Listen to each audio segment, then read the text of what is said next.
All-Star break on, us as Pistons fans, we really had to sit here and watch a player be discussed as a New York Knick, a future New York Knick. That's what we spent the last half of the season listening to, a key player in our current team, on our current roster. This is another thing that bugs me about the NBA. You don't hear this in the NFL. You can't even talk about other players, other teams' players in the NFL. We don't do it in baseball. But as early as 2 years out, other NBA teams are talking about the free agents that they're targeting. And I'm sorry, but I mean, I can't help think that Greg Monroe, here I am in Detroit, Michigan, and I have legitimate looks in New York City and now the LA Lakers. And I'm going to turn all that down to sit here in the middle of the country, up north in Detroit. That disgusts me. It really does. But now, Greg Monroe, I will give him a little credit. I don't know much about, I didn't get to see him, but Greg Monroe is a 16, 10, and 2 guy. In his 5 years with Detroit, he averaged probably in the mid 14s. I didn't see a lot of him in action, but I mean, those are serviceable numbers for a big. But it's just a shame that a guy, that's homegrown talent right there. That's a guy that you scouted and drafted, you interacted with on a 365-day basis for 5 years, and he walks away. And as a fan observing this situation, you saw very little. It was never it was never really a possibility that he was coming back to the team. And that's a 6'10", 6'11" body. It's hard to find good bigs out there. So that really disgusts me. But anyway, he's going to be a Milwaukee Buck. I mean, how does that sound? If you're losing your free agents to the Milwaukee Bucks, that really tells you that something is afoot. It's a sea change as far as personnel decisions in the league amongst the elite players or the highly coveted players. So like I said, I just wanted to run that out there that I'm just disgusted as far as being a Detroit Pistons fan, that when it comes to the free agency period every year, we are basically a non-factor.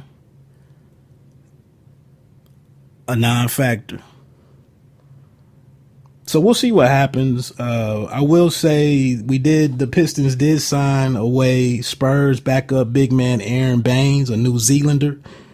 Signed him to a 3-year deal, 6'10", 260 pounds, averaged about almost 7 points a game, 4.5 rebounds.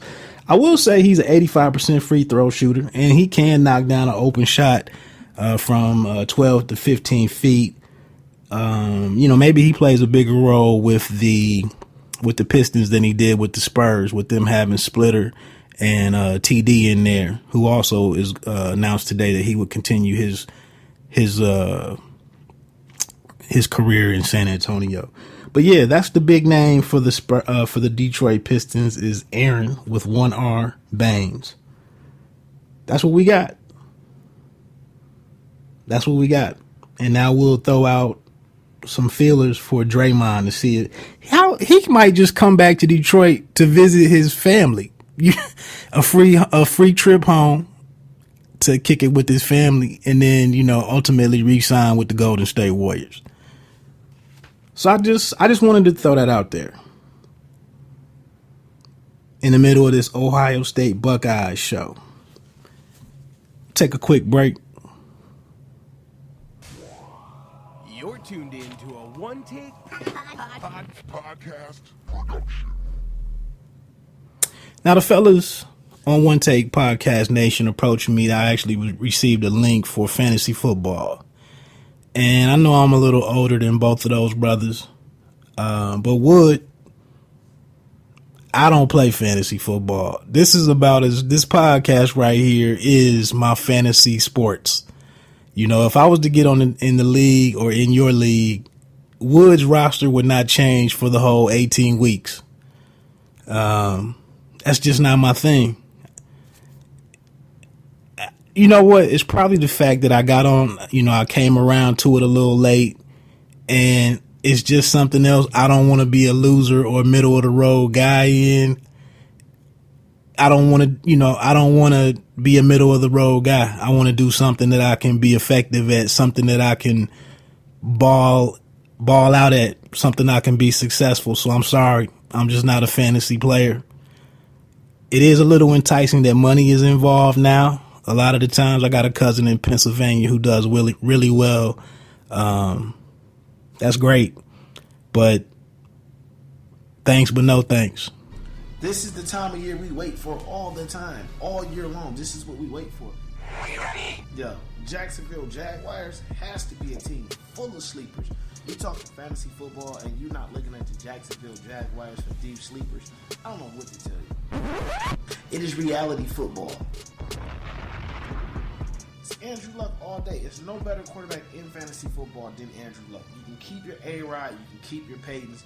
Give me Luck. I want the touchdowns, the rushing touchdowns. Give me Luck. If you're watching football and not playing fantasy football, then you're not watching football because it's no longer fantasy. It's a reality.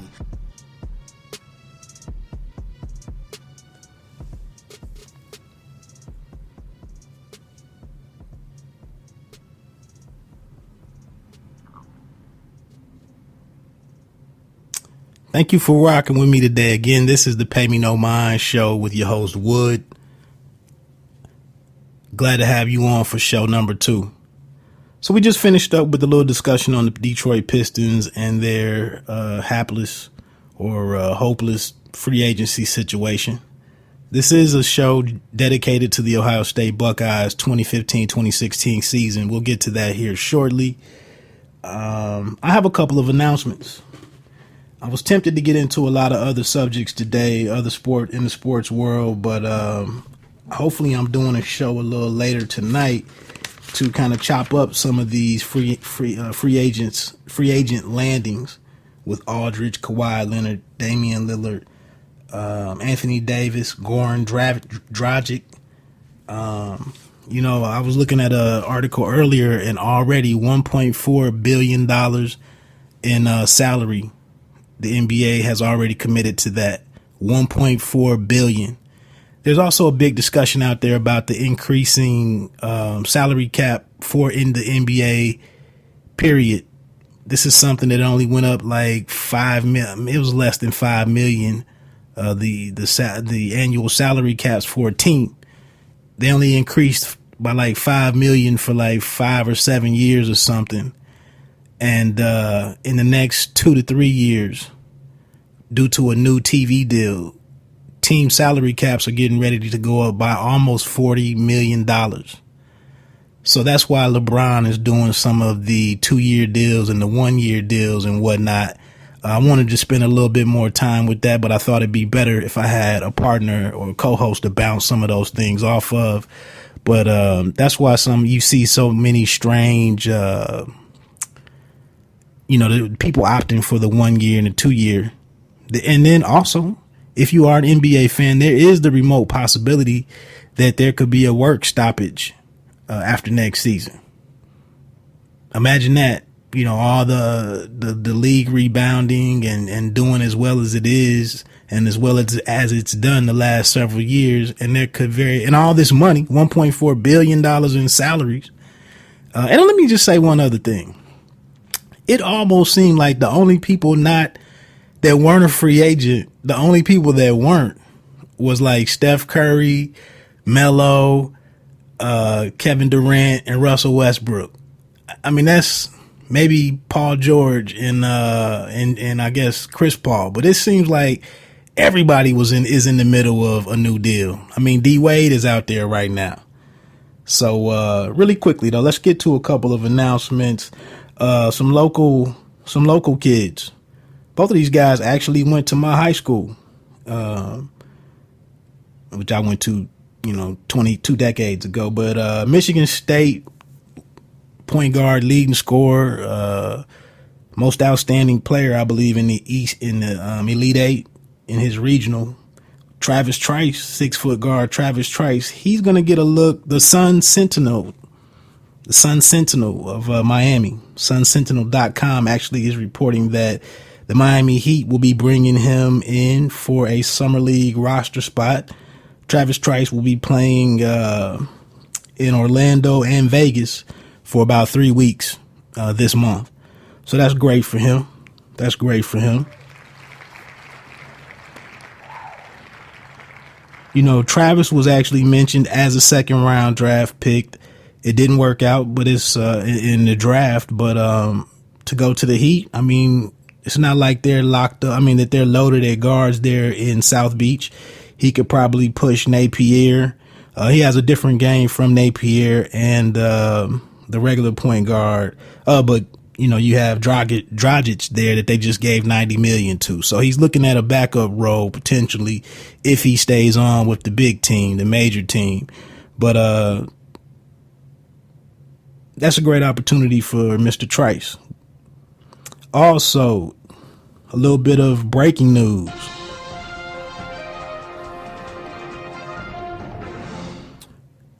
QB, former leading Heisman candidate, preseason Heisman, 2-time Big Ten Offensive Player of the Year, Braxton Miller, as a function of this 3-headed quarterback situation in Columbus at The Ohio State University. The Columbus Dispatch has announced that that Braxton will be staying in Scarlet and Gray for next season. There was some speculation out there. I guess he left it a little open that he would be taking a look at another university. And actually, in most reports, he was supposed to mull that over this weekend and make an announcement next week. But now, like I said, we've just learned per a source close to him, the Columbus Dispatch is reporting that Braxton Miller will compete for time under center. And I'm going to be honest with you. And I think he messed up, at this point with letting the Golson kid go down to Florida State. I think that would have been an excellent look. I don't really know why. I mean, to me, in my opinion, he should be trying to get reps. He should be trying to get everything that he can get on film of him throwing touch passes, back shoulder, reading defenses, calling audibles. I mean, we know what he can do with his legs already, but I would have tried to go. I mean, the championship has been won there. The Heisman thing didn't work out for him due to injuries. A number of things went wrong, but I just don't know if I'd fall back and just compete for a third of the playing time. Some people are saying that JT Barrett could be the starter when all the dust settles going into the season. I just felt like you could be selfish. I mean, obviously we know he wasn't going to go to Michigan or Michigan State, but I think having the opportunity to take a chance at Florida State would have been understandable. The team won a championship. That was the goal while he was there. JT Barrett is Urban Meyer's guy. But I just felt like, I guess as a fan, it kind of lacks suspense and something out of the box, something unexpected. I thought maybe going to Duke to be with Peyton Manning's old QB coach, that might have been a good look. Plus, it would totally been his team. If he went to Florida State, it is a number of NFL prospects on there, and Jumbo Fisher, Coach Jumbo down there in Florida State. He has been able to turn things around down there. So I thought that would have been intriguing, to see him go back to Columbus. I'm sorry, I just feel like that situation, he could regret that maybe after those first 4 or 5 weeks once we get into the conference schedule. I just feel like that could have been a bad look for him. So, but again, congratulations to Buckeye Nation. You now have all of the talent in the country with Ezekiel, Cardell.